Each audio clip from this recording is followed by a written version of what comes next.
Alo. Ko je? Dobar dan. Dobar dan. Dobro se čujemo. Čujemo, popi jenes ovde. Bane iz Zemuna.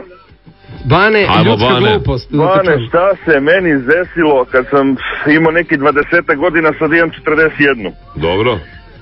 Vraćam se iz grada, neki noćni bus i ne ide mi se još kući, kao aj sad ću da vidim da li ima u dvorištu od zgrade neke od ortaka, da još malo izblejim kao se njima napolju. Dobro. I Bog dušu mu prosti, pokojni drugar, ja Miloš, sedi sa 3 neke totalno meni nepoznate ribe. Kao super, kao je desi Bane, kada vas upoznam, kao ovo je moj drug Bane, ovo je Jelena, ovo je Ninena, ne? Ninena.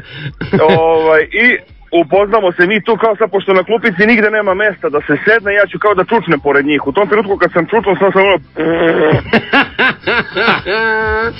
Ali najgore od svega je što ja nisam umeo da se izvadim iz toga svega, znači ja sam se upoznao s njima, prdno i okrenuo se i otišao kući. Znači brate, u naselju posle ništa nije moglo da me opre. To si se predstavio. Pre i posle prdeža. Predstavio si se u 5 sekundi, odlično. Treba si kao, znaš, da ostaneš, ako neka bude grunula, ja sam, samo da znate, to je naši, da budeš neka. A imam još jedno blam, to je od ortaka vezano baš za prdenje. Ako sluša, prepoznaće se, pošto cela ekipa zna, Golub se zove dečko. Simbolično, da. I da, ispustio je, da. U svojoj sobe pregradio jedan deo sobe, tako da ima krevet samac koji je onako odvojen zidom, znači za klaustrofobične nije.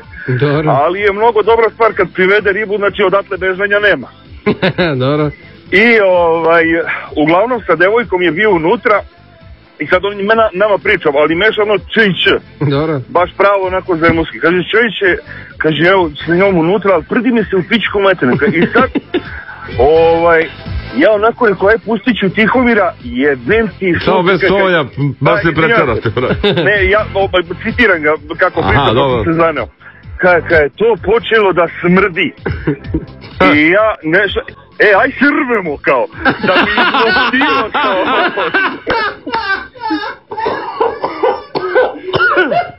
Aj se rvemo. Kakav kralj. Pre toga su bili ono kao ljubljenje, manženje, ono. Kad je njega uštinulo za nos, on je u tom trenutku. Aj se rvemo. Ali koji ti mozak treba da budeš da smisliš tu foru? To ti ono, jel ti to dres? Da, Matare, nasmio si nas, hvala ti puno. Ajde, pozdrav. Idemo, hvala.